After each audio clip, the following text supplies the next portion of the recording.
hello. Welcome, David. I know that a lot of people have a lot of Zoom calls today. So this is the town hall discussion in preparation for the WebXR Developer Summit. So if you're expecting a different meeting, check your Zoom link, but welcome if you're in the right place. Glad to see you. Cool. Good to see everyone. Yep. And in the chat, there should be a link to Slido. And we will be using that extensively in the course of this call. So head over there if you get a moment. Just keep it up on a separate screen or separate window, and we'll use that to coordinate the questions and the discussion topics, both for today and for the WebXR Developer Summit. Looks like there's a word cloud. The United States is dominating. It looks like we have people from all over the world. Excellent. Glad to see we're getting more than just one continent. That's excellent. Hello, Lisi. Welcome.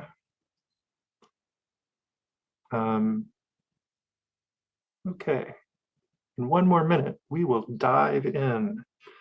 Luckily, I have a little peach pear La Croix.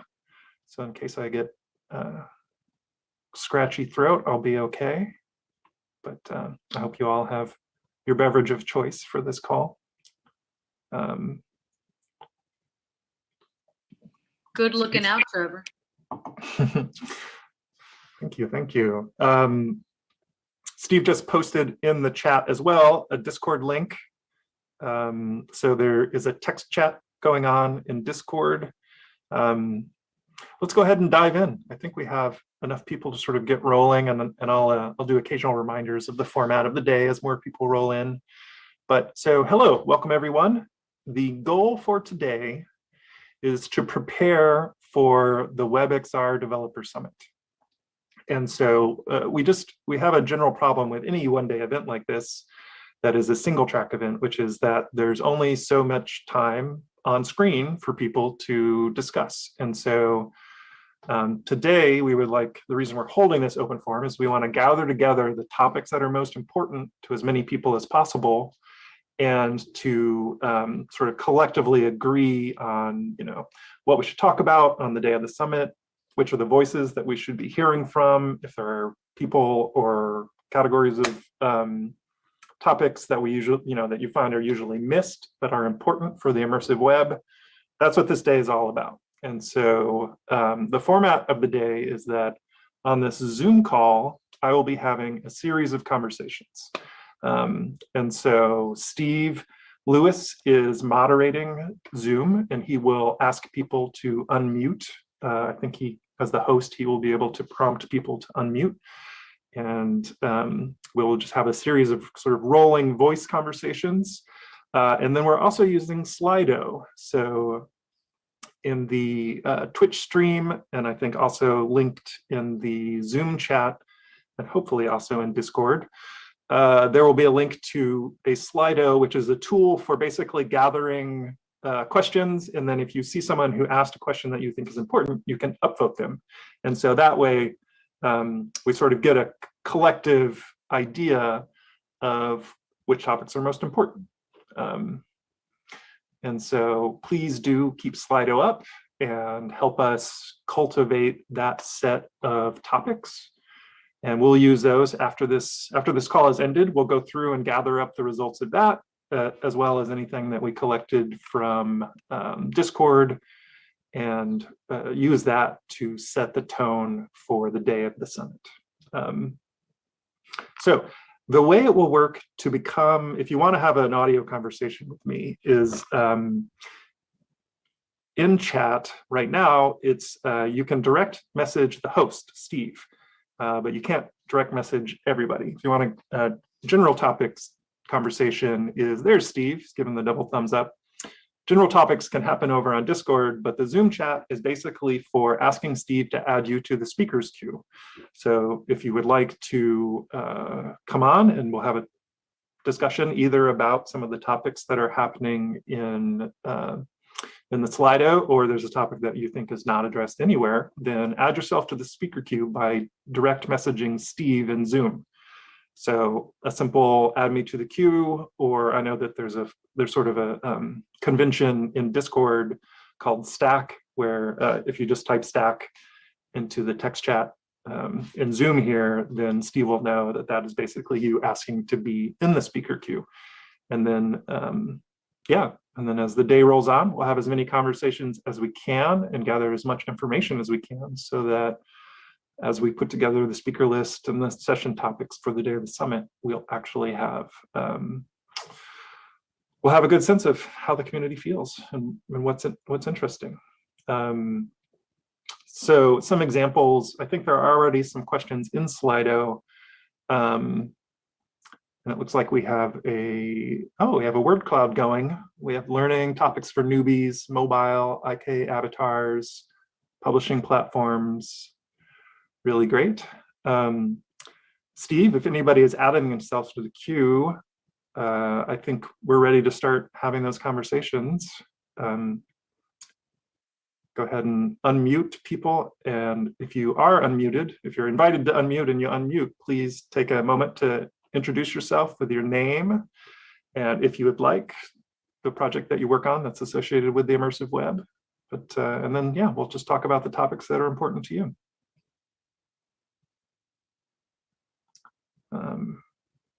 Some of the example questions for Slido that I was sort of thinking about earlier in the day is, what are the types of XR experiences that can only work on the web? So obviously there's a variety of platforms, some native, some web-based, and there are differences. So, spatial web browsers, immersive web browsers, you start off in flat mode, and then sometimes you have a camera that lets you see a portal into a virtual space, and then you can go full immersive. So that sort of responsive design and dynamic switching between display modes is somewhat unique to the web. So that's an example of what that topic would be about.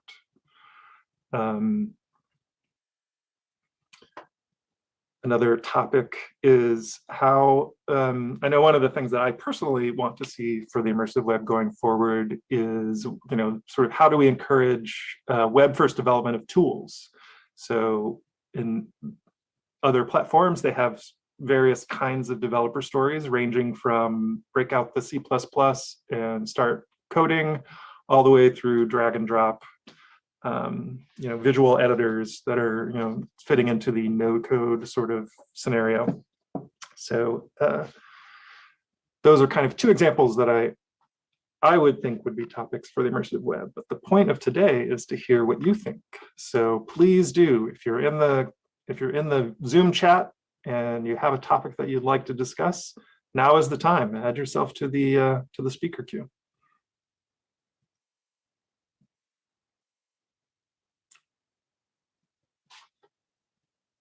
Okay, we're going to do dead air for a second. I know somebody out there. Who's going to be first? Who will be the hero? All right. Looks like we've got Corey here. So hey, Corey. I'm going to give. Jump in, guys. Yeah, there you go, sir. Corey Thanks, is first. Excellent. Thank you, guys. sir. You did it. No, You thanks are thanks for setting something up like this. I'm excited to be part of it, and also looking forward to the summit later this month. So I recently took I took a MOOC, massive open online course that was centered on XR. I think it was by the University of Michigan on Coursera, I believe it was. And I have my opinion. What was it? Michael Niebling's course. Michael Niebling. Look at this guy, Alan. Thank you. Yeah, so Michael did that course, and I enjoyed quite a bit of it. I learned a lot. There were areas that he went into that typically, as like kind of coming from a developer standpoint, I'm glad that he brought up, things about kind of leveling the playing field for everyone coming into this space and helping people with maybe disabilities, and always keeping that in mind. One video series that he presented, which I really appreciated, was from Mike Alger. Do some of you guys know who Mike Alger is? I would love for and if anyone does know who he is, or if you haven't, I'll send some links in the chat here of XR design theory videos that he's done. He just does a great job of presenting these things, and he's done some research. He worked for Google for a while. I'm not sure exactly what he's doing currently, but I would love for him to do a presentation, or if anyone knows him. I don't know him personally. So just always having sort of forefront design theory and best practices, and like trying to get somewhere where there's a sort of solid standardization, I guess, when it comes to WebXR. So that was kind of my question, if we know who he is or if anybody else has seen some of his videos. I just really like the topics that he brings up. I don't personally know Mike, but yeah, I could definitely look into it. I've made a note. Yeah, I'll be making notes during the course of the day to make sure that I remember the references that people bring up.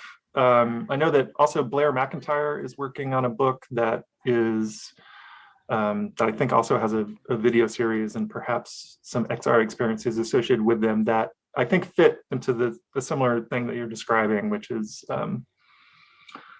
yeah, how do we sort of coordinate so that people show up in XR spaces and they don't have to relearn all of the interaction techniques from scratch. You know, it took years for us to learn as a culture how to even, you know, use mice and windows and keyboards. And so we have that same problem right now for XR, and standardizing that would be excellent. Okay, somebody in the chat posted a link, so I will follow up on that for sure. And looks like we have a question from Michael Robbins. So Michael, if you want to go ahead and unmute yourself. Sure. Hi, everyone. Some Hi, Michael. familiar names and faces. Good to see everyone on this Sunday.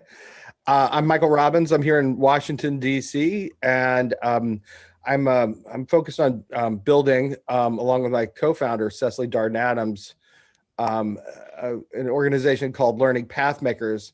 Our centerpiece is how we build a human digital learning ecosystem powered by technology, with XR becoming a real big part of that, both VR and AR, as we look at connecting and credentialing learning opportunities everywhere they happen. One of the things I'm particularly interested in is how we can bring, teens, and in particular those that are the most marginalized, to this. We have an internet that treats all of us, and certainly them, as spectators and participants and consumers. And this is an opportunity as we move into this new technology to really put them first and to have them be the entrepreneurs and owners of this going forward. We know from a pedagogical perspective, that's one of our fancy learning words for the way we teach and learn, that teens learn by what we call hanging out, messing around, and geeking out. There's a book by Mimi Ito of that name that I will share in the Discord. And we know that learning doesn't happen with a set of curriculum. It doesn't happen with courses being available. It happens in context. It happens when it's purpose-driven learning, when they're actually solving problems. So how can we actually engage teens in solving problems using WebXR? Those are great topics for sure. Yeah, I mean, we could have a whole conference on the educational use of the web and XR in combination. So great, thank you for that. And I like your hat as well. So just FYI. This is my Learning Pathmakers Expeditions hat. Oh, that makes total sense, right? You got to There gear you go. up for the expedition, and I like it. Okay, oh great, and we have a link in the Slack about the Coursera course as well. That's great, thank you. Yeah, I'll post a link. There's to an Eventbrite for a meetup we're having on May 6th, just this coming week, if folks want to learn a little bit more about our work. Great. Or I guess Steve could probably do that too. Thanks, Michael. So Code Rex, you are up. If you want to go ahead and unmute yourself, I see you in Discord as requested to speak. So Yeah, you are on deck. thanks, Steve. It's actually David Murphy. That's just a Discord handle. So just with Thank you, respect to yeah, and by the way, that's an old reference. If anyone gets that reference, thumbs up. Okay, you're from a different generation. So with regards to the WebXR Developer Summit, I think it would be very important that the emphasis is on, well, first and foremost, WebXR, the actual API itself, because there is a tendency to broaden it too loosely and to bring in other technologies. And secondly, I think the emphasis should be on development. So maybe it might be an idea to run parallel sessions or strands for designers, for developers, and for more application-focused talks or presentations. But I think if you want to get the right people attending the actual conference itself, the summit, then the emphasis needs to be on development tools, development strategies, etc. And I think it's extremely timely because WebXR, for me, is probably the perfect tool for WebXR and XR development, because the alternative is proprietary app store models, the Oculus, and we'll probably see some more of those coming in this year, I reckon, if Apple come on stream. So I'm a firm believer in community-driven initiatives, a big supporter of web technologies, etc. So for me, this is the killer platform. This is scalable environments, multi-user environments, mediated through this platform, and then with OpenXR hooking in hardware. So I suppose if I have a question to ask, I suppose it's should we consider discussions around tools or abstractions above WebXR? So writing directly for WebXR can be a bit turgid, okay? It can be a bit laborious. And I'm thinking of libraries like 3.js, Babylon, etc. Should we have some discussions on complementary tools to simplify WebXR development? Okay. Great. Yep. Yeah, thank you so much. I think, a couple things related to that. What I heard is that, right, we should focus on the development aspects, sort of closer to the browser, as opposed to maybe much farther up, as in like what types of applications you should make. So that's the first thing that I heard. And then also that really focusing on the developer aspect of it and not design or marketing or sales. And did I get that right, David? Oh, yep. Again, if it's been pitched as a developer summit, you want to attract developers. Developers don't want to hear about other things. They want to hear about development techniques and strategies and experiences that other people have had. It may be appropriate to have parallel sessions where you could have a design track and you can have an application track, etc. But I think the heart of it needs to be around development. That will make it a standout conference. Great, thank you. Yeah, I mean, that's the sort of tension that we have with a single day event, is that we have the lovely problem that the world of the immersive web is now bigger than, we can't fit it all in a one-day event, whereas that wasn't true 2 or 3 years ago. We could easily have a one-day event that just sort of covered all the available topics and told what everybody was up to. So it's a wonderful problem to have, but I hear what you're saying about the focus of this event. And I agree, we named it the WebXR Developer event for a reason. It's not the WebXR Designer Summit. Okay, Steve, do we have anyone next on queue? Yeah, we've got Alan. If you'd like to say a few words, Alan, thank you. Welcome. Thank you so much, everybody. I just wanted to put out there that thank you to Trevor and Steve and everybody for putting together. Julie, I know you've been working really hard on this. It's interesting. We were discussing the divide between developers and designers.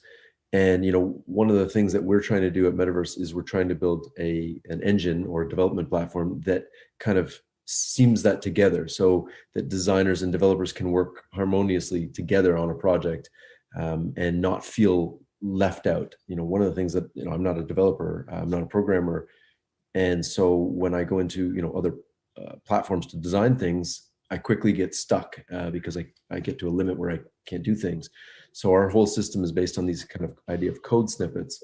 And I think of myself more as a designer but having the ability to work simultaneously with somebody as a programmer, I think is really important. And so I think we have to kind of also look at the fact that WebXR, while things like A-Frame and these other platforms, Babylon.js, are great for developers, they will never serve the needs of designers, period. There's no way, chance, or possibility. I mean, I've been on the training courses for A-Frame and Babylon.js, and I'm like, it's all code. So if you don't know code, you are literally out of the program. So I think there's an interesting time where we can kind of embrace the developers, the designers, but also the people who are going to be paying for it. David, you touched on that, the use cases, and I think we kind of have to pull all of that together, especially being this is the kind of the first developer summit. And I think it's important to show people the use cases and why they would want to use it and why it's important, first of all, and then how to design for it and then how to develop for it. And I think there's definitely a possibility to bring that all together in a conversation, and try not to divide everybody into little buckets of you do this, you do this. I think WebXR should be for everyone, and our whole ethos is to unlock the power of XR for everyone, and not just WebXR. I think we keep touting WebXR and things delivered over the web, which is exactly what we're doing, and we're all passionate about it. But in 2 years from now, the M1 chip on the new MacBooks is going to be on a phone. So the web is about to get a massive boost. And I think what is possible on the web today is only a fraction of what's going to be possible tomorrow. And the WebXR standard is a good way to start that. Now, the problem that everybody's going to run into with the WebXR standard is that Apple doesn't care. To be completely frank, they don't care.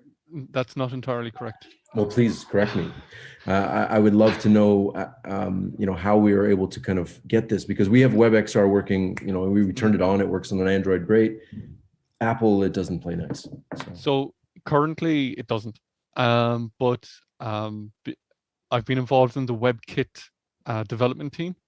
And I can tell you that it's an active project at the moment within WebKit. Well, that's so great news. I'm optimistic that this year there will be a release of WebKit, which is the engine behind Safari and the iOS Safari and all of that, that will hopefully be feature complete with the WebXR API. That's amazing. If that's the case, then I mean, well, here's the other question that I guess it poses. When that's open and we have a game engine and even Babylon, all the game engines, all of the platforms for creating tools in the web, what happens when you're able to publish directly to the browsers and Apple's App Store no longer has the stranglehold that it does? Will Apple let that happen? And that's the $1 billion question, I guess. I think that's a great topic that we won't solve today, but we'll have some room to speak on it in the live stream on the day of the summit for sure. I've had the pleasure of working with Apple engineers and security folks in the context of the WebXR working group in the W3c. They are actively involved, and I think they are pretty public about having a WebXR implementation in flight. When it will appear and how it will appear, they are not open about, but they are working on it. So we'll see soon, which is great news. That was often— That's exciting. Yeah, that was an open question for a long time, but I think that will not be an open question, right, whenever Apple decides to talk about it in more detail. And it's very timely now that this week, I believe, is the Epic Apple trial starts. So very timely. True. They're having an interesting year, aren't they? Okay, so what I heard was that there is some fuzz around what it means to be a WebXR user. There are definitely development oriented libraries and topics, but there's also some bleed over into the technology itself affects how design needs to be made. The raw materials of the immersive web, of course, have an impact on design as much as the raw materials of wood or metal have an impact on the industrial design of physical goods. So I think it is tricky to have it be very specific to just one type of point of view. But we will definitely do our best in trying to balance that reality with the constraints of the day for sure. So thank you, Alan, for that. And then Steve, who's next? Looks like we've got a question from Oren DePanther. Did you want me to read that question for you, Oren, or do you want to hop on live? Let me see if he wants to unmute. All right. Basically, what he's looking to do is learn more about the immersive web team and how to better collaborate with them. Must be as an external participant.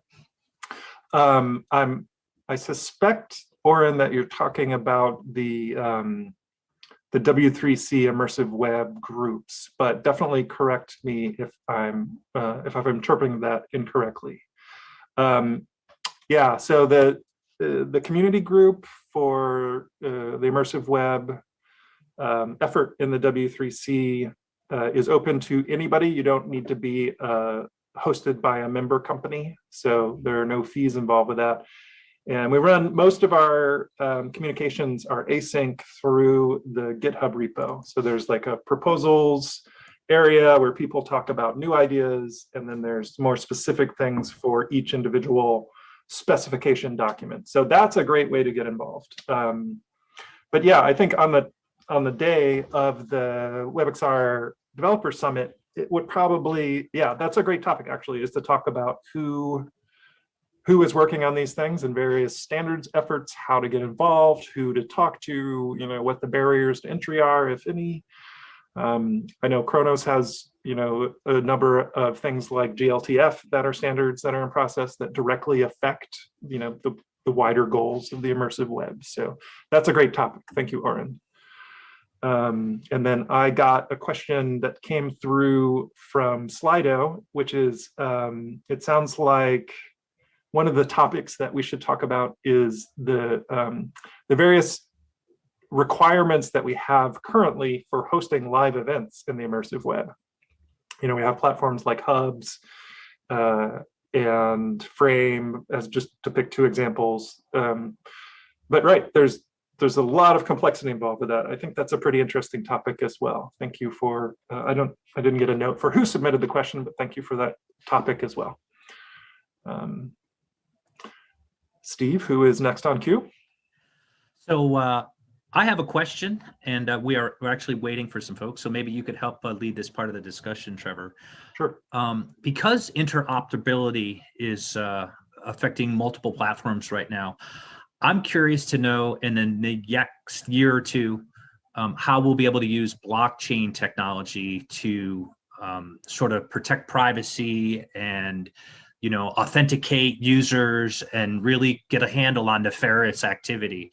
So what is being done at the root level to make sure that we maintain privacy, but we also are able to keep track of who is, you know, interacting with each other out there on the web? Great. Yes, that's an excellent topic, and definitely one that I think bringing up on the day of the summit makes total sense. I just got word that the previous question was from XRIEL, Ariel, Xreal. I don't know how to pronounce your name, but thank you. But back to your question, Steve. Yeah, I think there's actually a bunch of really interesting projects right now on that topic. There's the whole sort of world of W3, Web3, which is in some ways peripheral to things that happen in browsers currently, but it's all based on sort of fully decentralized and to some extent blockchain-based protocols. And then there's the Open Metaverse Initiative is a new initiative that's talking about how to create standards for protocols for interoperating between XR spaces. Yeah, I think that's an excellent topic that it would be really interesting to dig into on the day of the summit, and to bring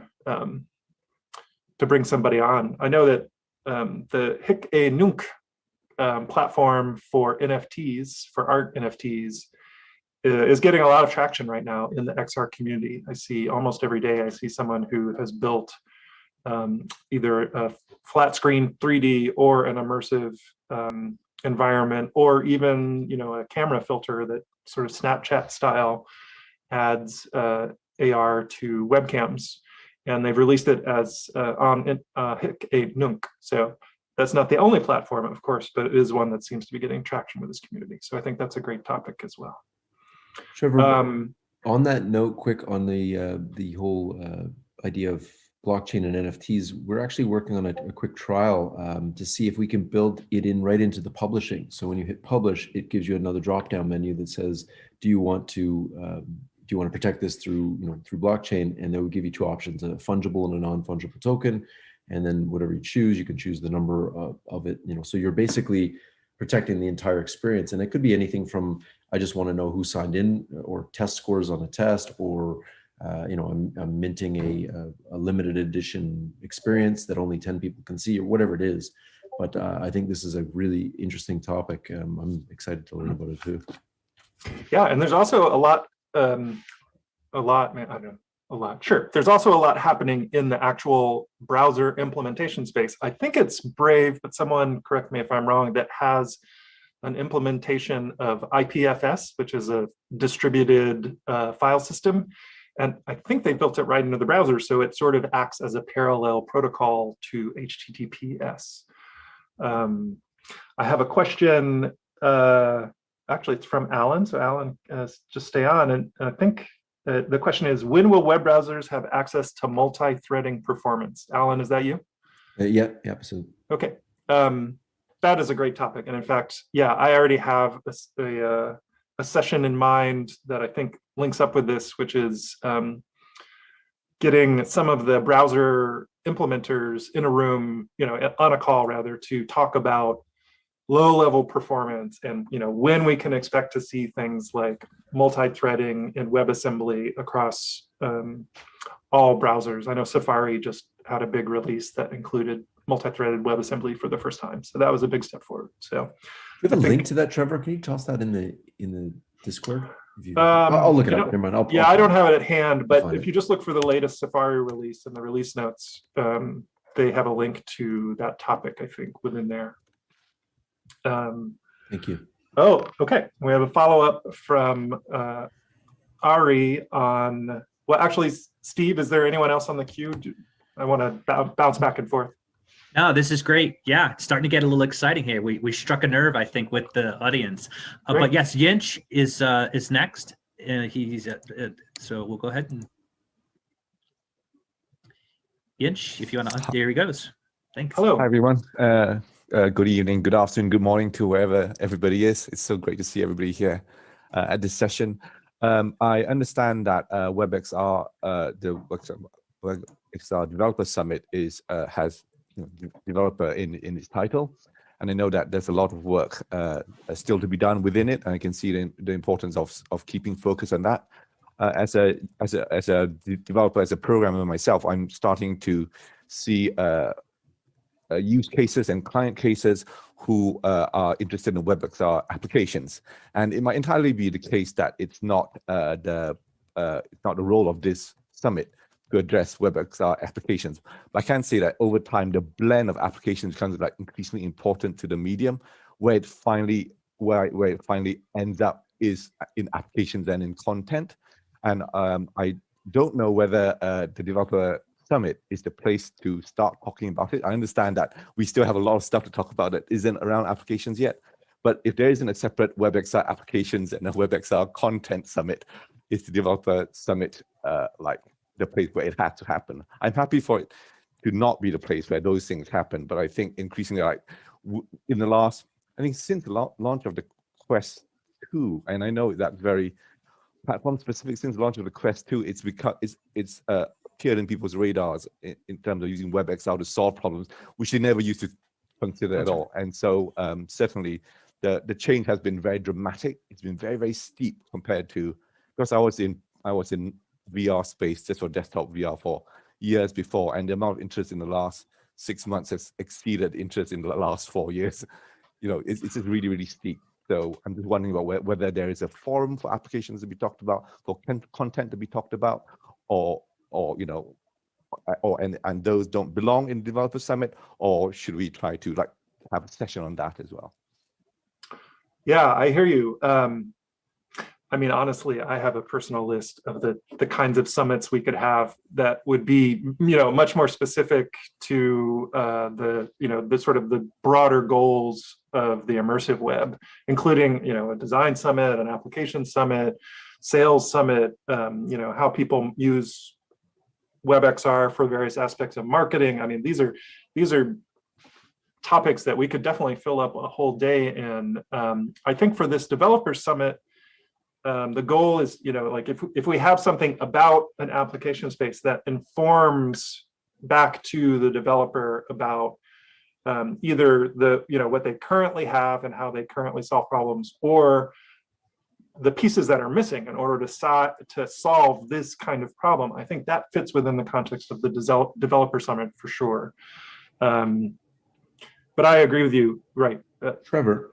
Yes. Perhaps, I've done this at previous conferences before. Perhaps the opening keynote can be something more of a inspirational keynote where it's talking about, what is the ultimate potential of WebXR and where is it going and where is it going to touch? And you can, in a very short amount of time, you're talking, like 15 minutes, you can kind of really lay the groundwork for, where is this going? What's possible? And more of the art of what's possible to get people thinking, oh, I didn't know it could be used for this. I didn't know it could be used for that. And just kind of really hitting people with, here's the potential of this in the future, right before the summit or kind of at the start of it, would set a nice tone for that. Yeah, I agree. I think the broader vision as an opener, so that we sort of set the frame of where these more specific topics fit into the immersive web as a whole. I think that's a great idea. Thank you. I do want to bounce back to what I'm getting from the Slido moderators. Ari Tar, Ariel. Oh, now I get it. I'm sorry. It's just Ari or Ariel. Wants to know the topic of smoothing the onboarding process and improving server stability. Yep, we have a lot of open questions about the relationship between the client and the server. Replication is a broad topic and has been a deep area of research in the games industry for a very long time, and it's now coming to the web in a very real way and in a different way than games, simply because the technical shape of a web browser is different than what you can get in a native app that you download 4 gigabytes worth of software in order to make happen. So that's a great topic. Thank you, Ari. Got another one from Oren DePanther. With interest to hear, hearing from people who have just developed large-scale WebXR experiences. I agree. That's a relatively small number of people as of 6 months ago, but luckily, as we just talked about, it's a growing number of people. So having that as a topic is great. We've got that. Inspiring future developers from Anthony. Indeed. Oh, that's interesting. Okay, so I want to make sure that I hear that. Anthony, let me know if this is not what you mean, but it's tempting to just have a bunch of people who have worked on WebXR for 10 years, or the precursors of WebXR for 10 years, instead of having more people who are coming from some different modality of thought or developer community or application space. So, okay, interesting. I'll think more about, and we'll definitely talk about after this meeting when we're writing the schedule, how to fit in some of that for sure. And Michael Robbins has web monetization using Interledger. Yes, and that I think fits into the broader scope of blockchain and decentralization. Performance and optimization, yep, from D. Murphy. And then, okay, let's, I'm sliding off screen. Whoops. Okay, so I think that is, they're from Discord and some from Slido. So I think Steve, let's bounce back to the speaker queue. Sure, absolutely. I think Michael has some additional comments to talk just a little bit more about content authenticity and ownership. So maybe we can open that up to a cross-panel discussion to talk about the importance of, how WebXR is going to, be able to allow people to maintain their own privacy or their own information. So. Sure. Sure. I mean, we touched on this a little bit, right? Talking about blockchain and NFTs. I think what we're seeing, with blockchain, and then, even more narrowly with NFTs is, an imperfect solution that people are wanting to apply to all different situations. We're already seeing sleep mining, cloning with NFTs. There's, imperfect ownership and monetization. I mean, it will have its place, but, I think categorizing this, broadly around the categories I use are around digital sovereignty, right? Like our independent identity, independent of any platform. And then the second is on data dignity. So, say more about that. I'm not sure I yeah, understand that phrase. Data dignity is the term that Jerome Lanier uses. If you've seen The Social Dilemma, and it's the fundamental concept that we should own and control our own data now and in perpetuity, which both self-sovereign identity and data dignity haven't been feasible really for the last 30 years, right? And now they're becoming feasible, and this advent of ownership actually offers promise to move us out of what I'm seeing really right now is like the digital Middle Ages, where authority and ownership is akin to the feudal era in human society. So I think couching this in those terms, and then tools like WebXR is part of the broader spatial web, give an opportunity for us to have open standards. The conversation earlier about the epic battles, pun intended, are just the beginning, right? The battles, that's Goliath versus Goliath. The real battle is going to be, how we create, ownership, how we create digital democracy, how we create digital justice. Mm-hmm. And, when I look at WebXR and the way that we can integrate with things like that, it gives us a pathway forward. I'll just mention those two particular or the couple links I put in the Discord chat, just to add some clarity. C-Link is a path-making way to establish digital content ownership that does not require blockchain, right? So we don't have problems with mining, and it uses smart contracts, and you can add monetization to it. Similarly, the Web Monetization Standard and the Interledger Transfer Protocol are protocols for transferring monetary value that don't require cryptocurrency, right? Yeah. So it sounds like there's I think what I'm hearing is that the direct link to WebXR and the evolution of the immersive web and these topics is how does the evolving set of technologies and standards that are at this point a little bit separate from the web, how do they inform where we would like to go with the broader story of the immersive web?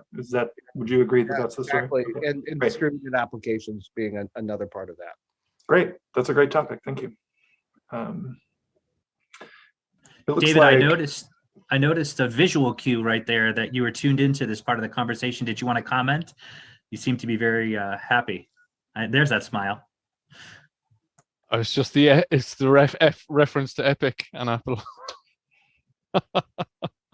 Yeah, it's so interesting watching those huge ships pass by each other. Yeah, it's very instructive for us as developers because obviously, as Charles Handy said, you have the elephant and the flea in terms of how businesses and organizations react and move, etc., and the dynamics between them.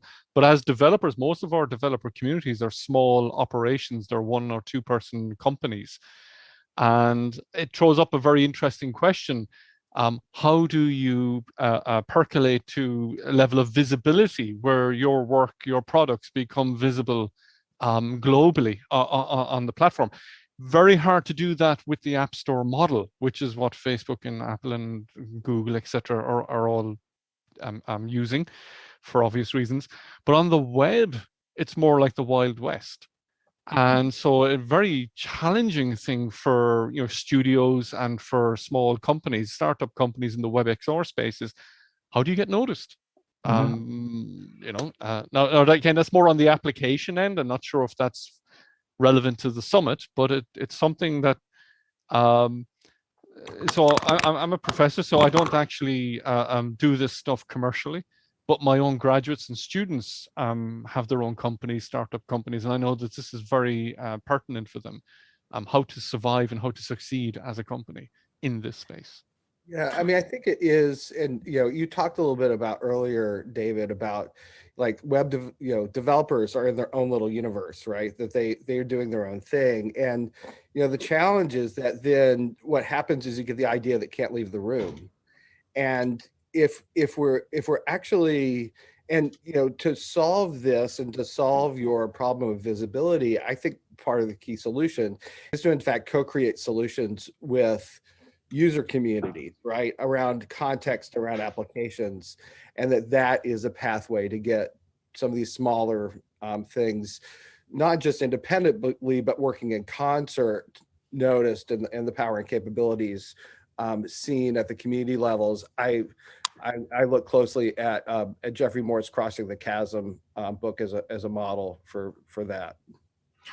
Great, thank you. Yeah, we actually just had a big success on for a shared XR space, which was the Secret Sky event that happened recently. Yeah, that's definitely learning how that came about and what that meant for them, I think is an interesting topic that could help a lot of people get informed on that. From Discord, we have more. We have programming design patterns for developers. Excellent, for sure. D. Murphy, thank you. Looks like we have some interest in hearing from the Education Poly winner, actually, Keith Chan, and the framework winner, Jason Johnston. Yeah, that's both of those voices are definitely interesting in the context of the story of the wider web and what we can do there. Yeah, so I'm bouncing back and forth between the Discord questions that are rolling into the text channel I have and then the speaker channel. Steve, do we have more on the speaker queue? Yeah, Keith, Jason, do either one of you maybe want to share some of your feedback based on the request from the audience today? We'd love to hear from both of you. Keith, I've got you on an open mic. Thank you, sir. Yeah, so it's been really interesting to hear everything that's been said so far. And I'm Keith Chan. I made Anthropomedron. It's the virtual anthropology museum. So I'm wondering what level is this summit aiming for? Because we've been hearing about pro developers and people who've been doing this for years and years, and also how it's been building in popularity. So trying to get people involved. Like I started like 2 years ago, almost 2 years ago, so relatively new, and just kind of thinking about kind of how to bring in more people should be something that is addressed. That's it. Great, thank you. Yeah, it's an open question both for the Developer Summit and specifically, and I think for the immersive web as a whole, is what are the gaps that we're leaving because of the momentum of the existing community versus the potential of a community that hasn't even tapped into XR yet. I know a lot of the XR community either has or has built up capabilities that are around things like game engine sort of equivalents, things like 3JS or Babylon.js, or even React 3 Fiber. And so, right, hitting the balance of welcoming in more people who are not already experienced with those things and just want to hear about evolutions of those versus people who need the wider context is something that we'll have to balance for the day and any future events that are planned in this space, whether we do it or someone else. Jason, how about you? Do you have a few comments or ideas? Sure. Hey, everyone. Hey, Jason. Yeah, I've been jotting down a few notes here. I can just kind of go down. I thought it was really interesting, the discussion around developer focused versus design focused. I'm always of the attitude that the two are pretty inseparable. So I understand the desire for sort of clear focus, but they're not easily extractable from each other. And I think cross-pollination there is always useful. On the development focused topic, I'm working on a fairly complex WebXR application right now at Verizon, and maybe 95% of the work that I do is just kind of general WebGL work. There's very little of it that ends up being XR specific, so maybe keep that in mind as you're trying to decide which topics to choose. Give preference to those that are more XR specific. See, other than that, yeah, performance and optimization, and just sort of echoing the crowd there. Details about current and future browser support. Be forward thinking, maybe somebody who knows the topic, talk a little bit about WebGPU. I think in the community, we have the sense that, oh, this is gonna solve everything. This is the next greatest thing, but I don't think a lot of us really know what specifically that will entail. And then more on the designer side, but also affecting development, common interaction patterns. What are our interaction primitives on the 2D web? We have a click. So what's the equivalent? The spatial equivalent. Yeah, exactly. Of a click. Yeah, and I'm not saying that there is such a thing, but we actually just got 3D hover states working. That was kind of cool. Very cool. Yeah. Yeah, and then on my team we call this progressive immersion. The web is kind of unique in that we do progressive enhancement as a first class concept, and that's sort of a unique advantage of the web platform. So getting some discussion on that, I think, would be great. Great. That's yes. what I've got. Thank you so much. Right. Recorded and noted. I think, yeah, the tensions that you brought up and the interrelationships between sort of the lower level aspects of it and the higher level aspects, that's the balance that we'll strike. One of the questions from Chili Mango that I just got I think from Discord is just an expression of general confusion. Is the WebXR and the WebXR Developer Summit, does that mean the WebXR device API, or is it the more general use of the term? And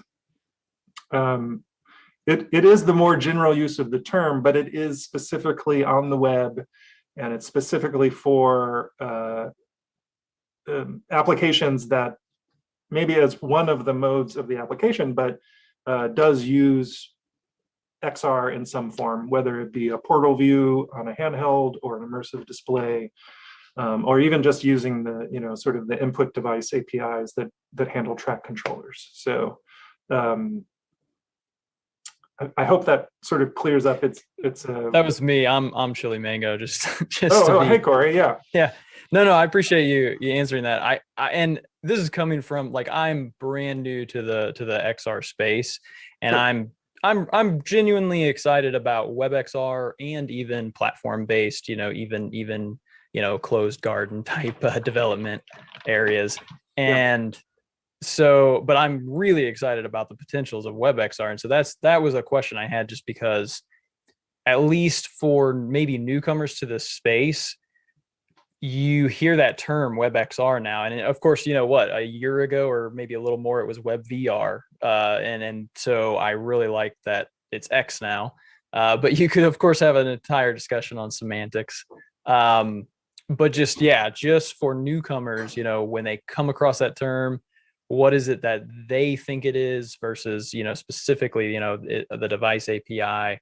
Or is it the whole family of different technologies that enable you to create these experiences on the web? So just something that I'm always trying to get my head around properly. So Yeah, I mean, it is a glorious problem to have, but right, the permeability of what XR and the web means is sort of breathtaking when you start listing out all of the pieces and parts that go into a full experience. And so knowing what the topic is for the day is something that we will need to be very clear about, both internally as we plan the schedule and also in communications to people at the beginning of the day. So thank you for that, for sure.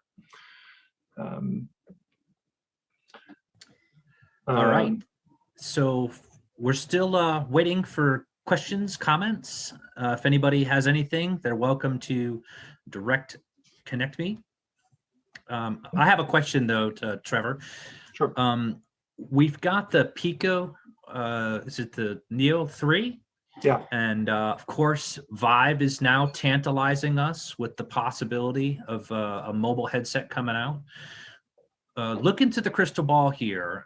Of those two platforms or beyond, are we going to have a WebXR browser here soon that's going to compete with the Oculus Quest? There's a couple, yeah, right. That is definitely a topic that I would like to have on the day, just to open that discussion. But What a question. right. Just context for anybody who doesn't know, I was the product manager on Firefox Reality when we started it. And so it is currently, as far as I can tell, in maintenance mode. Still, there's still people fixing things and making sure that it works on the platforms that it works on, but it is not, as far as I can tell, moving forward. And when that happened, I was bummed out, frankly. I liked that we had the Chromium set of companies that were working on the core together. That includes Facebook and Google and Microsoft now. Samsung, Opera. Forgive me if I forget some. It's a big list, but it's a very interesting community of developers, sort of orbiting around Google, the Google Chrome team as the core contributors. And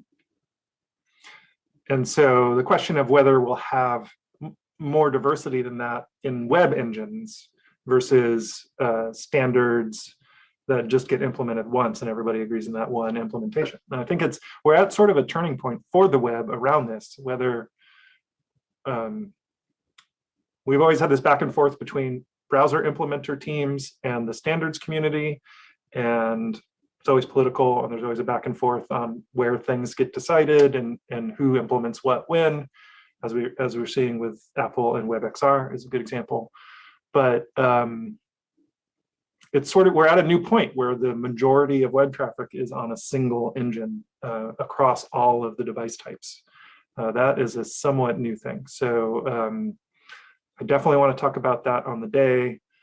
We did see an interesting piece of progress where Imanol, what is his last name? Imanol, who works on Igalia, for Igalia, working on WebKit, just got working WebXR on a fully open software stack. So Linux at the core, OpenXR implementation by Monada, Calabra's implementation of OpenXR, and then WebKit, the fully open source version, and then WebXR working on top of that. So for the first time in an actual headset, like the the Valve Index or the North Star headset, we had an actual implementation that was fully open source. So some of those things are evolving, but that is an excellent topic for the day that I will be sure. Fernandez, thank you. Imanol Fernandez. North Star headset. Oh, is that the one you had to make yourself?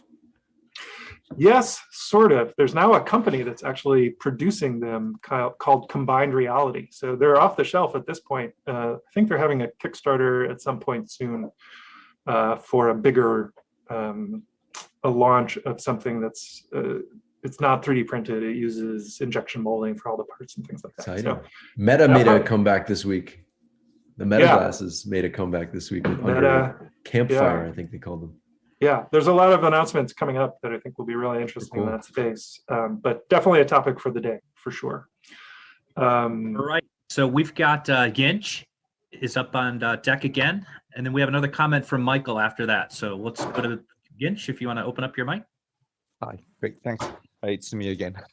Hello. I just wanted to highlight the fact that having come from other worked on other platforms before VR and before WebXR, that WebXR poses an interesting convergence of a number of things that have been like 3/4 done.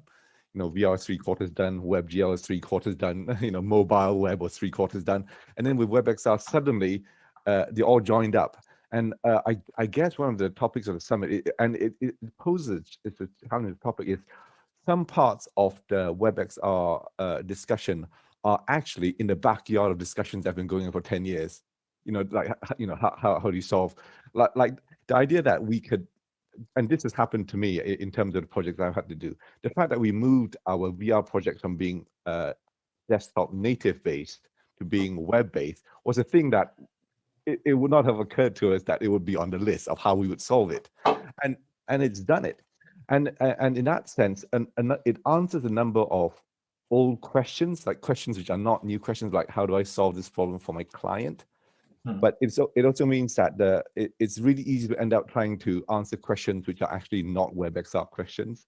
They are usability questions, security and privacy questions, and I wonder whether there would be a flow chart to work out what things should be in scope and what things should be out of scope, just because it easily goes out of scope. And I mean, I don't want, and it's not just a case that, oh, if it's based on some technology that already exists, then it's definitely out of scope. Because I think when it is certain things, when they're put together, they become a different thing which has to be discussed differently.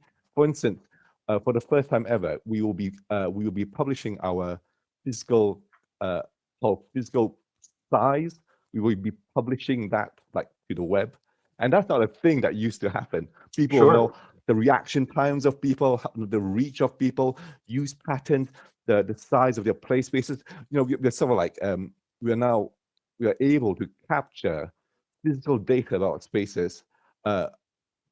Unlike any time in history. And you could possibly say, well, that's not a WebXR problem, that's like a VR problem. But then it becomes like, is it like a privacy problem? And so we've become, you know, we stand on the shoulders of giants in terms of how mobile phones have made this technology possible with small screens, and also the miniaturization and the power they put in mobile platforms and high density battery packs and all that. And so we stand on the shoulders of giants. But I think we also carry some of the legacies of those issues, and I think there's sort of two sides of me. That one that says that we'll be crushed under the weight of the expectations of people saying WebXR will solve all this, and on the other hand, of like overreaching slightly and saying that, well, it will solve all this. You know, all problems will go away because WebXR is around. So scoping the summit, I mean, I'm glad somebody else is doing it.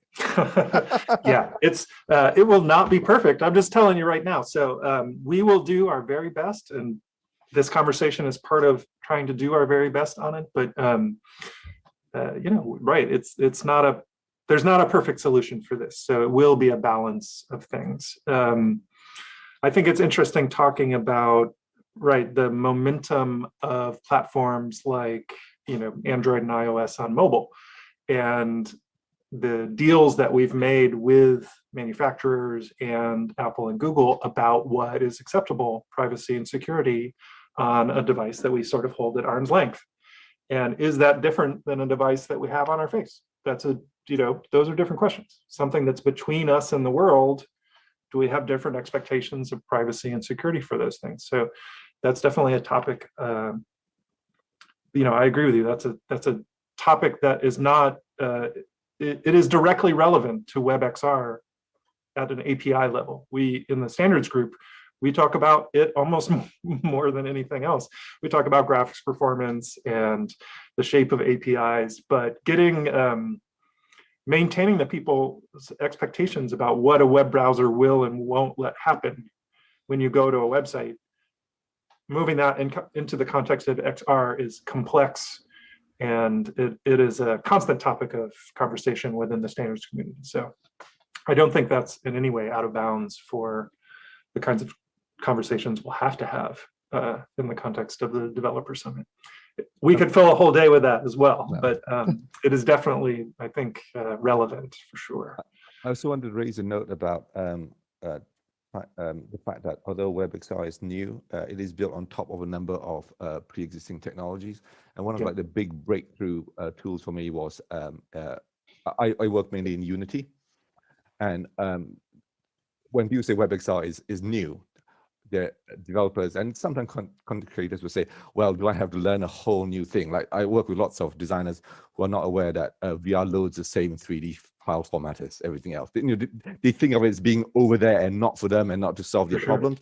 And really, I think that there's a lot of like good ground, like quick ground to be made to find out existing pools of content creators for whom the WebXR jump is shorter, if that makes sense. People who are already game developers, maybe, or people who are already spatial developers. I've been trying to access B2B markets where the companies that I approach already have 3D models as in their stack. You know, if you want to offer an enhancement to the service, you don't want them to have to learn 7 things. You can make them learn 2 things, maybe at a stretch. Usually they want to learn those things and to be able to use it, and then, you know, that's fine as well. But I found that it really opened. I was aware of WebXR for the longest time, but until I could make WebXR through the tool I knew, which was Unity, which Panther made possible, by the way, who's in the call right here. So thanks to him, he made that possible. Then it would help WebXR get momentum if we ride on the momentum of like tool users who are already out there. I just wanted to say that. I agree. That's a great topic. The thing that pops to mind is the 2D illustrators and animators who are using Grease Pencil in Blender. Blender is a 3D app. You know, that jump from within the tool is in some ways, we can make that a lot easier to generate WebXR experiences for those. Actually, it's interesting, Trevor. I think there's a huge opportunity you just nailed on in the fact that we already— Hold on, Alan. Before I want to remind people that we're using the Slido, so please open up the Slido. Sorry. There are a bunch of questions in there, and we need you to upvote the ones that you think are important, so that after this meeting, we can go through and prioritize based on those as well. So if you haven't already opened that, the URL, I believe, is now in the chat and in the stream as a QR code or an event ID. Please take a moment to go ahead and do that. Alan, back to you. Sorry. Yeah, what I was, thank you for that. I was looking for the slide earlier. What I was going to suggest is that because 3D is not new, and there's, you know, hundreds of thousands, if not millions of 3D developers in the world, I think maybe we can tap into the Blender community, the Maya community, the Cinema 4D community, and really, you know, expose them to the possibilities of WebXR. Because, like you said, I think it was Yinch mentioned that there's already these people that they understand the world that we play in. They understand 3D, and I think, you know, there's a big leap of not understanding anything and even what 3D is to you know, the basic understanding of, you know, what a texture file is and these types of things. There's a huge gap between that, and there's no gap when you come, you know, when you're already working in Blender or Maya or these 3D platforms. So maybe there's a way to kind of get them to come to these types of events, or maybe we can make a partnership with Blender and with these other ones to send out a message to everybody, say, hey, you know, this is what's happening. Can you invite your community? Yep, I agree. Workflow is a topic that I would love for us to make time for in the day. In sort of the end-to-end tooling, I think that's relevant to developers, and it's relevant to other communities for sure. So one of the topics I think that I know that we have more people on the queue, so I haven't forgotten that, but on the speakers queue. But one of the topics I think that that I've heard from a lot of people, not in this call, but I think is what exactly are the types of privacy that we want to express to XR hardware makers in terms of what we expect and what we will not accept. That's a topic I think is important to talk about within the context of WebXR, because it informs browser implementers, it informs API design, and it informs tool makers on how to even create the, how to communicate what is being asked for, and sort of to let us create applications that don't violate people's expectations. Steve, who do we have next on the queue? We've got Nicholas coming up here, and then we've got a couple of other behind that. So the getting exciting here, a lively discussion. This is fun. Great. Nicholas? Hey, how's it going?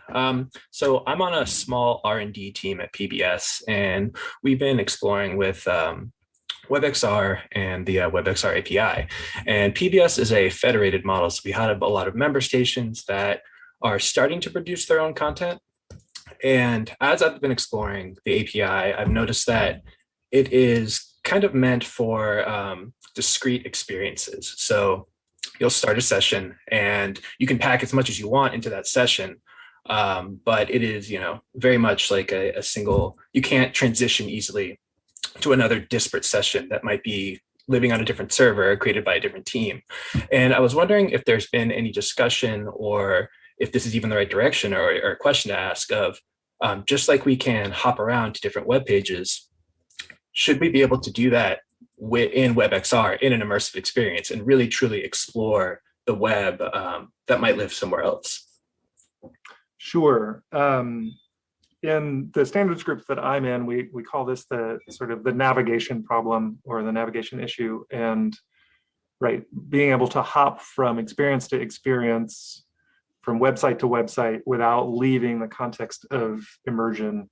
How and when is that sort of possible on a technical level? How and when does that violate users' expectations? One of the main problems is about trusted UI. On a web browser, we have that trusted bar at the top.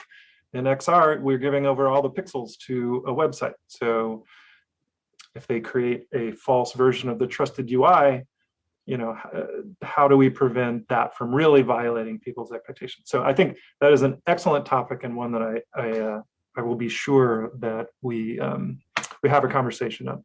To answer, I think what the original question was is, are the standards communities working on it? And the answer is yes. It has been an issue the entire time. We've tried to not back ourselves into a corner so that we will eventually get to that in some form or another.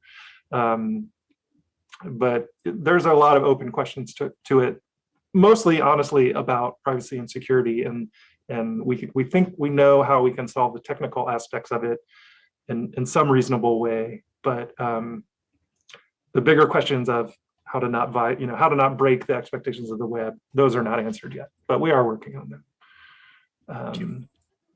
Okay, Steve, who's next? We've got Corey, and then we've got a conversation from Michael about artificial intelligence after that. So Corey, you're up, my friend. Okay. Hey, and I just want to say thanks for bringing that up, Nicholas. That is a topic, frankly, like when I try to bring, I've gotten bitten by the XR bug, right? And I'm always talking to new people about it. And when they're trying to wrap their head around it, they're like, well, how do you do this? And that's a topic that comes up all the time. And I'm like, yeah, that's a problem, isn't it? So definitely an area that I want to keep an eye on. So I think it's been brought up a few times today, and I want to say it was Jason that you brought up, like that progressive XR, progressive web XR concept. And it's something in my mind. And again, I just want to say, like, I'm still very fresh to the area, to the space, and I hope that's a good thing for us all, right? A lot of times novices can bring up questions that are, maybe 9 out of the 10 of them are stupid, but one of them you're like, oh, whoa, that's something that I've been in it for so long that that didn't come up. So on progressive, like experiencing XR in the web and making that, maybe just streamlining it. And it's hard for me to properly state the question, but basically how today, you have media queries in CSS. You allow, something as rudimentary, as that, to access the devices and say, okay, how should I display this information just right away? No one has to hit a button. No one has to take an action. And that's accessible via, that platform. Is that something where we're going to get to sometime soon? Maybe that could be a discussion on the WebXR API. Like, is that somewhere where we want to go, where it's very streamlined and very easy for someone to get a new device, say, and it just display properly on that device without them having to take any action. Let me repeat back what I heard, and then you tell me what I got right and wrong about what I heard. It sounds like I heard a couple of things. I heard that right now there exists a bit of a sort of a barrier to entry. So you tell someone about an XR experience and they go and get the headset and they put it on, and then there's kind of several steps before they actually get into an immersive experience. Is that one of the things that you're bringing up? I think that's a good way to say it. Yeah, I would agree with that. Okay. And then the other aspect is, you know, on a technical level or sort of an API level, is it possible to, when somebody lands on a web page, just go ahead and take them into the immersive experience if the headset's capable? But if they're on the phone, of course, we just show them the flat experience and that sort of thing. Is that the other side of the coin that you're talking about? That's where I'm really focused in terms of, you know, before all of the current tech that we use to make the experience nice on a phone. You know, of course, when the iPhone came out in 2007, it's like you never wanted to use that browser. You didn't want to use it. Now everyone uses it. That's where I'm kind of like, how can we get to that? Right. Yeah, I think there are a couple of different pieces of that topic that would definitely be interesting to discuss. Things like, you know, if you're on your phone and the ability to sort of be on a web page that says, oh, this has an XR experience, do you want to send it to your headset? And then the next time you get in the headset, it's just waiting there for you somehow without typing, you know, without laser pointing some URL with a controller or having to hook up a Bluetooth keyboard, that sort of thing. Okay, yeah, I think that's a great topic and one that's worth exploring for sure. Thanks. And then I wanted to take the break. So one of the things about Slido is that it has a very nice mobile web application, which is sort of an enjoyable thing to have as a second screen if you're in Zooming. So just FYI, if that makes it more attractive, it's pretty sweet. I've tried it. Steve, who is next? So we're going to shift our conversation into artificial intelligence for a minute. And okay. I want to qualify that quickly. It's my understanding that AI requires a huge amount of computational resources. So how far away are we from being able to run AI through these WebXR platforms? And then after you address that, we're going to give Michael an opportunity to kind of share what his thoughts are on artificial intelligence as well. So I'm on the tech side and Michael's on the human side. Okay. There's a couple of really different threads that I could pull on this topic. One is that the boundary of where things run is really becoming dynamic. So 5G, right, it gets a lot of hype and most people talk about the bandwidth and the response times, but one of the other things that's happening with that rollout is edge compute nodes, where a service that you talk to that's in a remote colo can sort of send a piece of executable code, bytecode, to run on a node that's one network hop from your devices.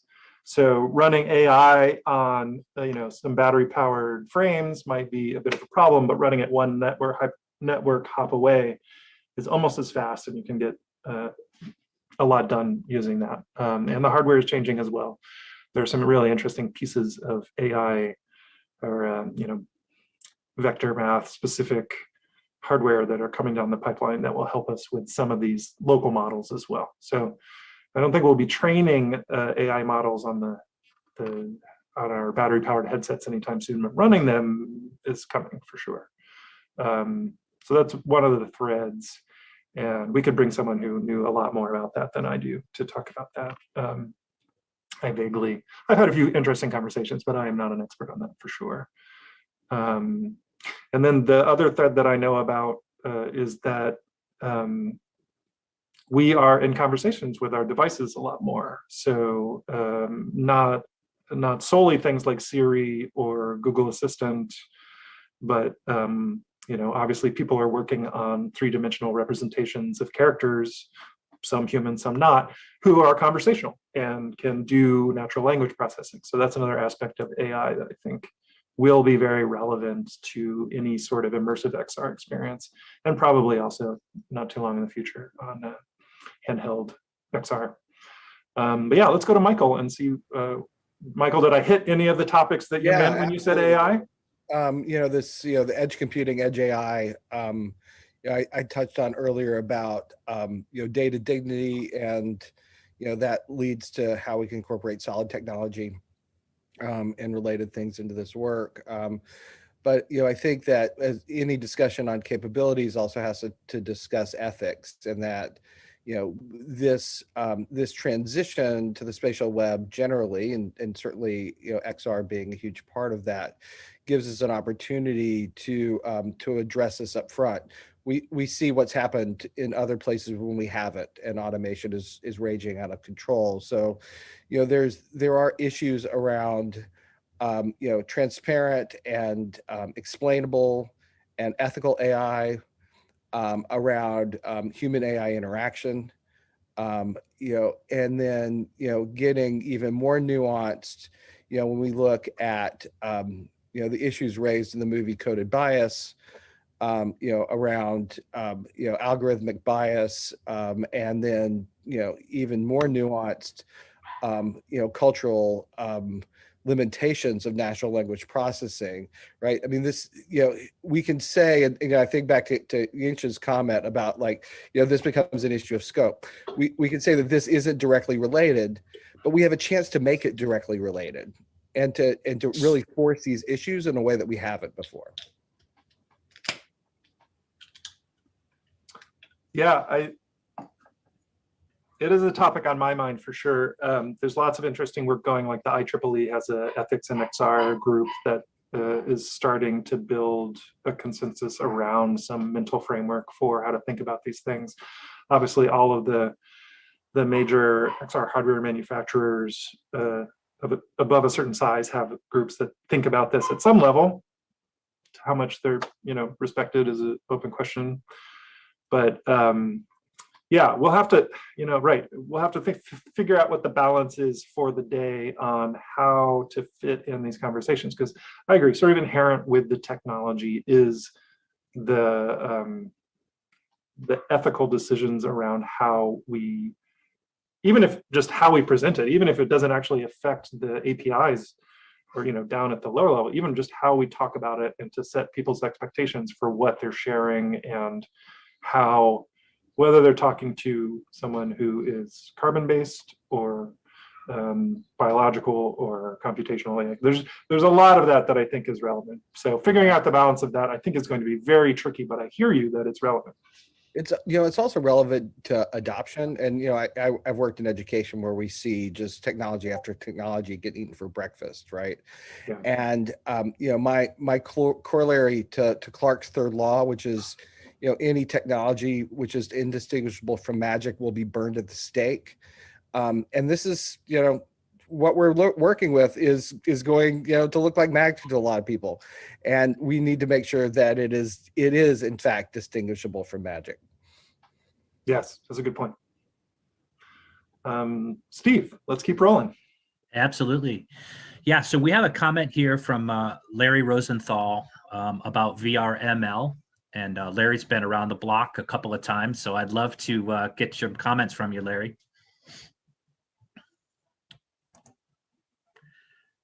Larry, are you with us? I just saw that message. How you doing?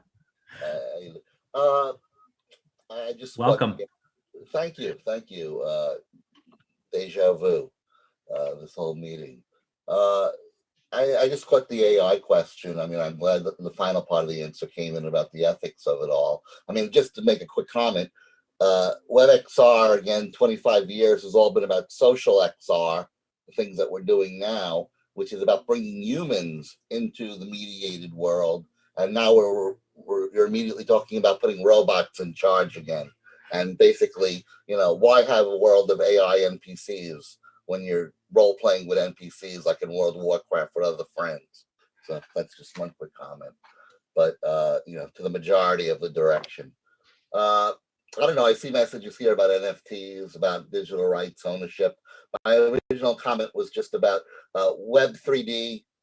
There's 25 years of this. The last comment was just brought up about technologies being eaten. I mean, starting with VRML as Web 3D, which it was, or now we call it WebXR. The tools and the money keeps leaving them. That's the point. So whatever this WebXR town hall, whatever the Web 3D consortium does today, I would hope that it looks at what it tried to do over the last 25 years and why it failed or didn't fail in certain places. And it's all there on the web. I mean, you may have to go to the Wayback Machine and look at text and JPEGs because, of course, nobody stores 3D information on the internet for 25 years because you have to pay for servers. So that's my comment. I don't have a question really. I saw there was an event coming up. Great, wonderful. Bring more people. And Blender is important, by the way.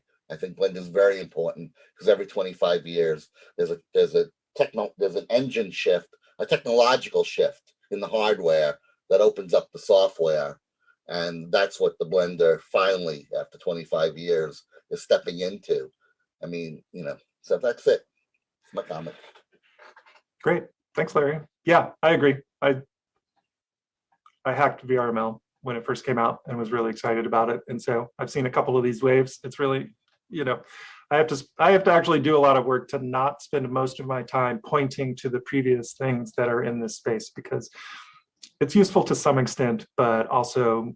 I made a business in VRML. So there's a difference between hacking it and making a business in it and losing it. For sure. I mean, web payments, Larry, is it? Oh, go ahead, Steve. Yeah, I'm not opposed to making a fortuitous plug for you in CubeXR. I know you're producing a show inside Mozilla Hubs. Did you want to comment on that? How it's coming along? Sure. Well, I mean, we have a couple of different shows. We do the Mediaverse Lounge, which is open to any, you know, which is more of a group discussion. What we're doing here, we do it with the live audience in Hubs, and we tape it and then put it up on Twitch and YouTube. And then also Brett Leonard and I have just started the Virtual Word. We've done 2 of them as a podcast, also being recorded as audio and also as the video in Hubs. And we put 2 of those episodes up. It's just 2 old guys talking about stuff that we've seen in 30 years of this. And, you know, I just, you know, the future is based on, you know, the present, which is based on the past.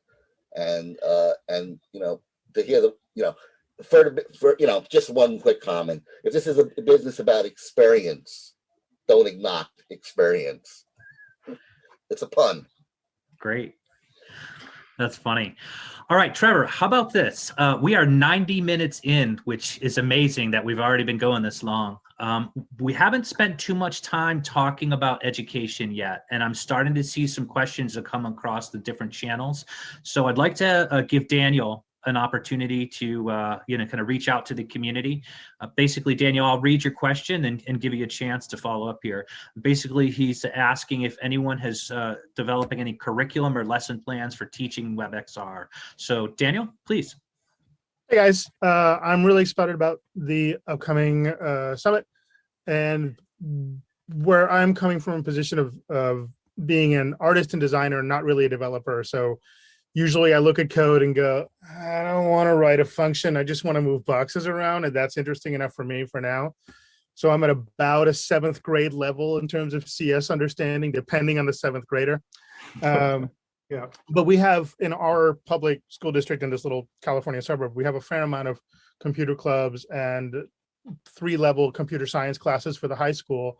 And so I'm interested in using kind of high-level tools like A-Frame or even GUI tools like Hubs to introduce students to 3D on the web. What I like about both of those tools is that they're easily accessible on any device, tablet, desktop, or with a headset. And so it solves the facilities and tools problem of like, we don't have VR headsets for everyone, but if everybody has a Chromebook that can probably load a hub space, and if I'm interested in seeing if anyone else has developed a lesson plan or a curricula for it. And if not, could we talk a little about how to put those together? I think Ada Rose Cannon has been working on a couple of things like that. I know in January there was a WebXR meetup that hinted at some of those, and I'd be happy to work with a developer to put some together as well. I'm actually considering planning an 8th grade promotion ceremony in Hubs, depending on whether I can get teachers on board. But that's kind of where I'm at, is that I'm a dad looking over the kids' shoulders thinking, I know we can put together something as simple a workflow to create things that could compete with Roblox or other private metaverses that could get students interested in 3D on the web while still getting them connected to the standards and open principles of web technology. Thanks. I agree. That's a great topic. I would love to see a session right on the very, and in some ways it's unique, the combination of workflows and presentation and prepared, documents and experiences that go into making a good educational experience, and not just at the at the middle or high school levels, but also in college. There's definitely a need for that. And I know several people who are working on that. So having that conversation as a topic would be interesting at the summit. You are not alone for that, for sure. This is not the first time. Yeah, sticking on this topic, we have an anonymous comment coming through. Maybe you'd be willing to speak up here. There's somebody that's looking for some teachers. They're interested in developing lesson plans for teaching WebXR in K through 12. Is there a chance, Daniel, that was you, or do we have another member of the audience that put that out there? That was me, yes. All right, good. Well, okay. Well, then it looks like we've got David Murphy. You're up on deck, sir. Yeah, just I want to come back and support something that Jason mentioned earlier as a topic for the summit. I've been teaching VR since 1998, and so I have very fond memories of VRML, X3D, and all of the iterations since. What distinguishes WebXR from previous technologies is the conceptual difficulty in how to build something, a system, because the WebXR API is a collection of APIs. Someone mentioned this in Discord earlier. When most people talk about WebXR API, they're referring to the device API, but there are other modules around that. And to build an experience that has functionality, if you want multimodality, for instance, if you want spatial sound, that's something external that you have to bring in. Or if you want to have, say, streaming video, streaming audio, then that's another API, WebRTC, that you need to bring in. So from my experience, students struggle, and these are CS students and master's level students, they struggle architecturally, trying to see how all of this fits together and how data flows, etc. So I think that might actually be a very good topic for the summit. Now, it may be pitched as being very advanced, but we're dealing with WebGL, we're dealing with WebGPU, we're dealing with all of these other APIs, and it is, as I say, a bit of a mind wreck, even for some experienced developers. So I'd like to throw that out for the summit.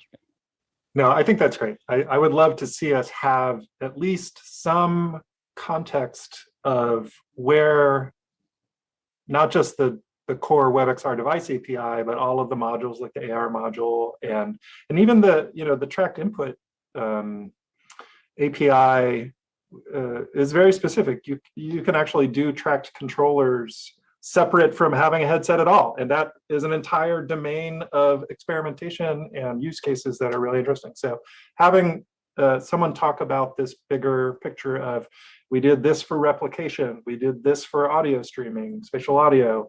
These are the things that we had to put in motion in order to work across all of the sort of standard-ish WebGL implementations, and then WebGPU on the horizon. Yeah, I think that context, is really important, hopefully towards the beginning of the day. Even if it's not a ton of time spent on it, I do think it's important context to have. So I agree with you, David. Thank you. I think that architectural question also helps somebody like me putting together a simpler lesson plan, Sure. because it's, you know, it maps out, hey, these are all the things that I'm going to need to simplify and distill. Mhm. And I think it would let us also, you know, having conversations with some of the platforms like Wonderland or Sumerian, or, you know, some of these like sort of all-in-one platforms. Frame is another example to some extent. Hubs is sort of, you know, their spoke model editor is another example. Those pull together, you know, dozens of web APIs to make that stuff happen. So being able to have this bigger context of how all those things fit together, even if we're not going to address each of them individually in detail, I think is really valuable. So I think thank you. I think like a beautifully designed infographic, like a tech tree, would be. I was thinking of a visualization. Yeah. Right. I love good looking infographics. That would be amazing, but I would not be the one to draw it up. Sounds like we need to talk to the people from Flow Immersive.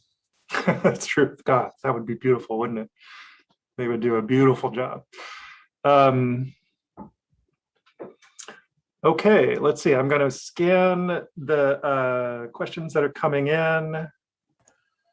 While you're scanning, Trevor, I've noticed we've got a couple of folks that have joined us just in the last few minutes. Liam, do you have any comments that you want to share? I know. Thank you for coming in today. How's it going?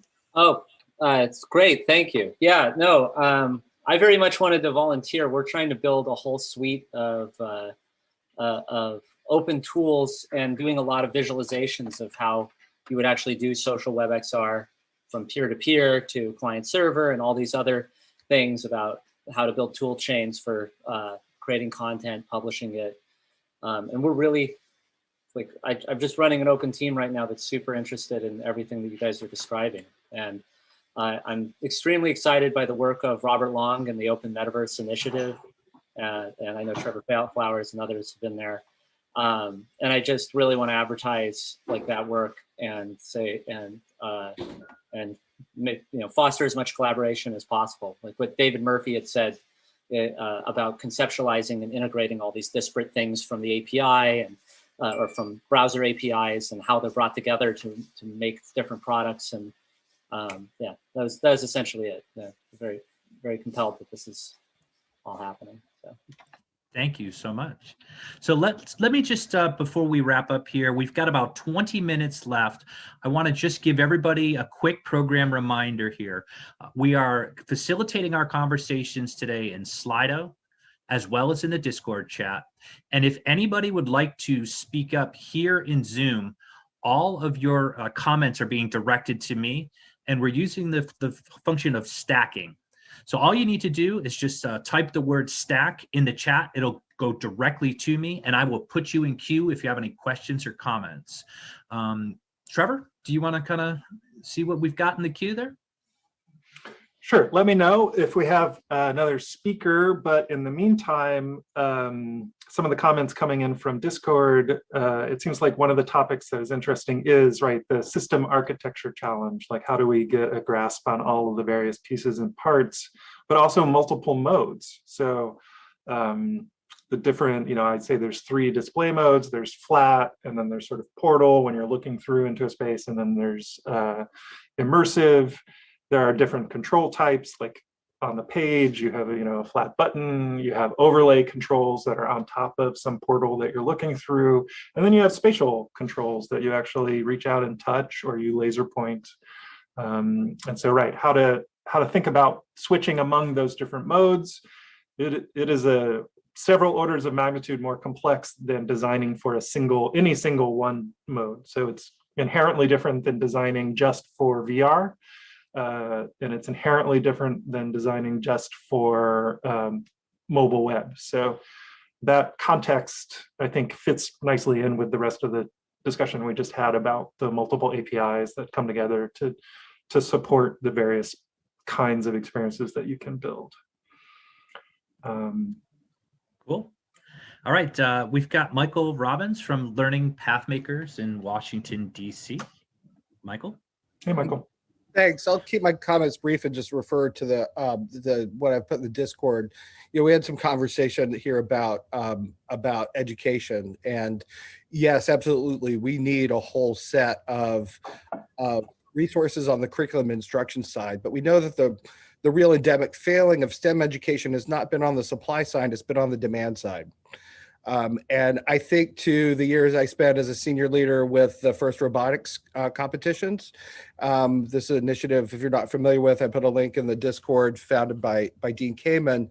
And, it was really, really like problem-based contextual learning. You have a game, you have a challenge, you have a box of parts, you have to build a robot. And, for us, this is part of our approach with building a connected learning ecoverse starting here in DC, is how do we actually give young people a problem that matters to them, right? And a context, and so that they can engage in learning WebXR and all of these other things, so that in fact what they're doing is designing the future. They're co-creating the future that they're going to live in, right? This is the world of learning and digital society that will define not our future. I mean, it will to some degree, but it's their future. So I've been thinking about, what would FIRST look like for this? And I'm overdue reaching back out to Dean, because I think FIRST would be a great network for us to leverage there. And then also sort of another step along the way, you'll see I posted, how do we map the competencies for XR? And think about it broadly. There's a model there that my colleagues in Pittsburgh did with this Remake Learning initiative. But if we think about everything from graphic design to computational optics to WebXR, what are all these different things? Yeah, I agree. We need the sort of the skill tree from MMOs, but for WebXR and immersive web development in general, and sort of the wider story that people can see all the things that trickle up into making a complete environment. But then also for people who are making tools to know, oh, these are the things, if I want to avoid this whole tree of skills that are necessary to make this kind of experience, what are the tools that I need to build? Yeah, I think it's an interesting. Perhaps that skill tree actually already exists somewhere.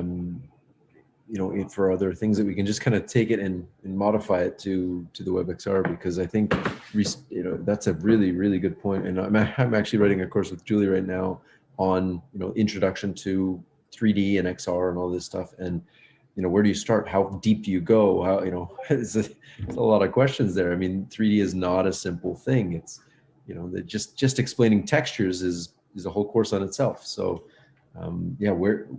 the skill tree thing is a really, really good idea, and maybe we can kind of pull it from the gaming industry or something, pull it into this. Maybe it already exists. We can just copy it. To put it in perspective, I'm explaining to people on a regular basis the difference between AR and VR, right? Sure. That's like the first thing you say to somebody before and then the thing is, you get dirty looks from somebody who's in the industry. They're like, what? Why? But then you got to remind them, look, nobody knows what this stuff is about. So.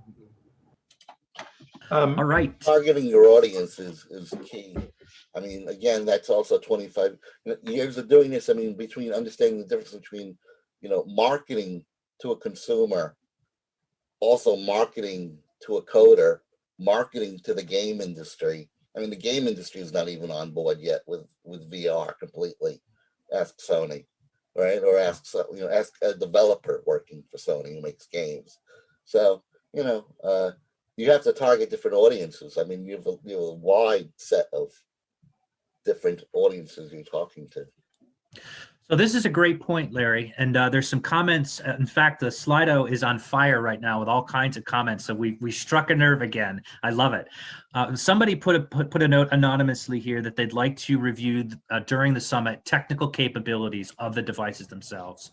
And I think that we are, limited quite a bit by these devices. And that's, so let's maybe redirect our conversation back to, some of the tech stack. Trevor? I agree. We're we're in some ways we're in a strange transition time for we're moving to OpenXR for a lot of our stack. We're dealing with innovations every day about lens design and mechanical design and electronic design. So right, having a topic which is what are the current capabilities of headsets that we can count on? What do we expect over the next year or two from the perspective of developer use? I see Justin Rogers is on the call, so I won't put him on the spot, but he might have some ideas on that sort of thing. But yeah, I think that's an important topic that we could definitely. Is this meant to be a developers conference or a users conference? It's a developers conference. It's about the development of the immersive web.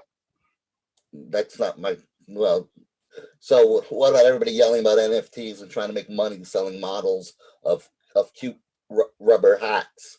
Would that be developer, or is that an artist? Or is that just some creative kid in Oklahoma? Yeah. Yeah, we had it earlier. We had a discussion about how the relationship would exist between the things like blockchain and NFTs and distributed identification. I guess I'm trying to be more about, is this SIGGRAPH or Comic-Con? It's more like SIGGRAPH. SIGGRAPH. Yes. It's more like SIGGRAPH. SIGGRAPH. Be a little bit more like Comic-Con too.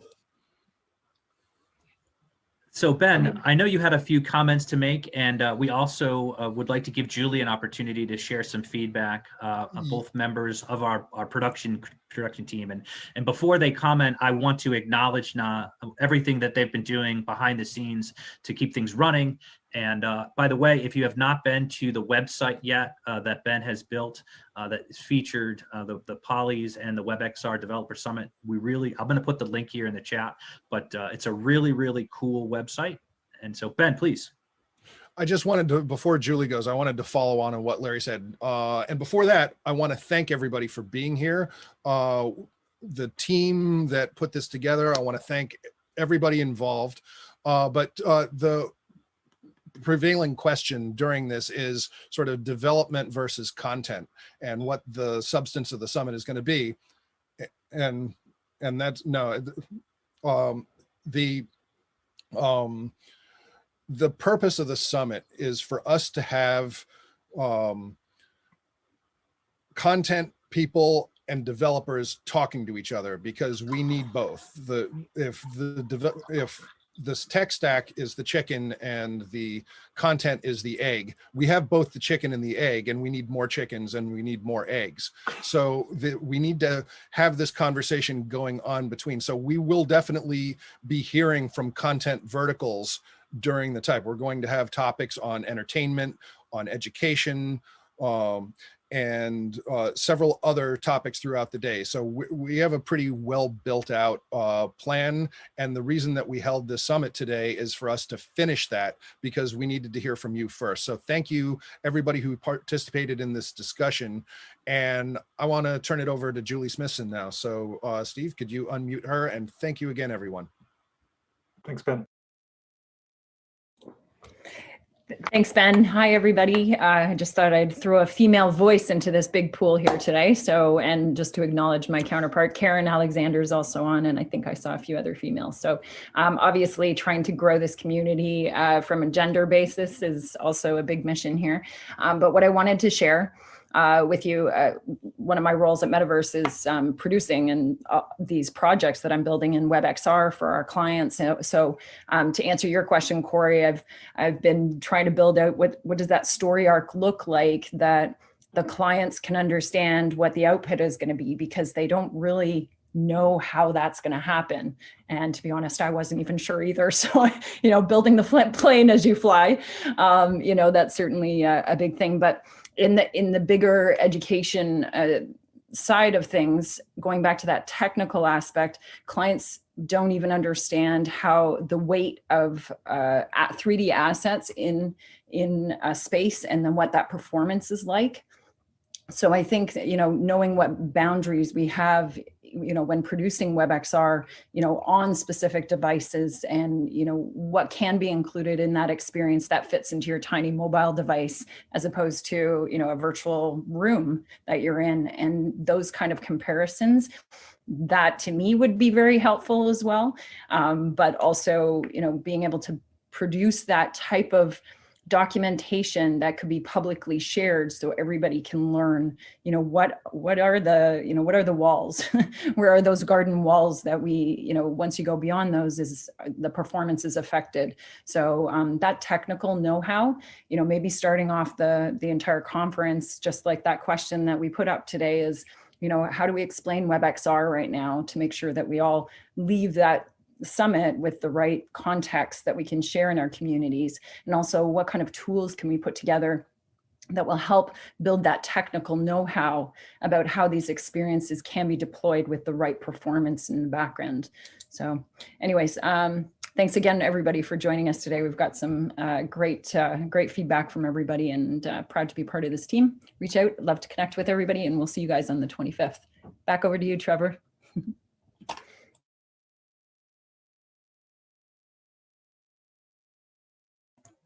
Okay. I wonder how that happened. Man, everything was going so flawlessly too. Let me see here. Is that going to work, Trevor? Yes, that worked. Thank you. I think, I think I got caught up in the group mute. All right. Yep. Sorry, please. One thing I wanted to give Karen an opportunity, if she is, I see she's on the call, but no video, but if she wants to come on, I think that she wants to, she has an announcement. Yes, well, as Julie noted, there are very few women on the call and joining in on the discussion. And Julie and I lead a group called XR Women that meets every Wednesday on the Immersive Learning Research Network's campus in Virbela. We're an initiative of iLearn. And we would love to work with any of you on connecting you with women working in and with XR to help get better representation for them in these spaces. Yeah, we'd love to have some input from you on ways that you can help us and maybe help women improve their skills or learn more things, but also so that you can connect with the women who are already skilled and working in these areas, but aren't really in these sorts of conversations. So please reach out to one of us. We'd love to hear from you. Great. I think we're wrapping up for the day. So yeah, I want to reiterate thanks for the team that's working behind the scene, Karen, Julie, Ben, Steve for being our excellent Zoom moderator. I think Sophia is around here too. And so I'm the face that's talking the most, but I'm definitely not the person doing most of the work. So I really appreciate everybody behind the scenes making this come together smoothly and as nice as it has. And I want to thank everybody who showed up to talk. We got a lot of great topics that definitely are going to change the way we think about the schedule and how we put it together. I think this is excellent. Yeah, having just a couple of people in a room choosing is not a great way to do this. So I really appreciate your help. And you can always reach out to any of us. I know that my DMs on Twitter are open. The WebXR Awards has a Twitter account that you can chat at if you want to talk to the group as a whole. Yeah, and then of course, I look forward to the day of the summit and seeing what we can create together. And I would like to thank first Steve Lewis for manning the scenes behind Zoom there. I'd like to thank Karen Alexander and Julie Smithson, who were also running the Slido and moderating. And of course, everybody give it up for our host, Trevor Flowers. Great job. Thank you, Trevor. All right. My pleasure. Way to go, Trevor. Okay. Last word goes to you, Trevor, and we'll see you all on the 25th. Yeah, let's make this happen. Stay open, everybody. Well done, everyone. Take care. Thank you all for coming. Have a Thanks, great afternoon. everyone. Happy Sunday. See you on May 25th. Great to see everybody. That was fun. Awesome. All right, gang. I'm going to hang tight here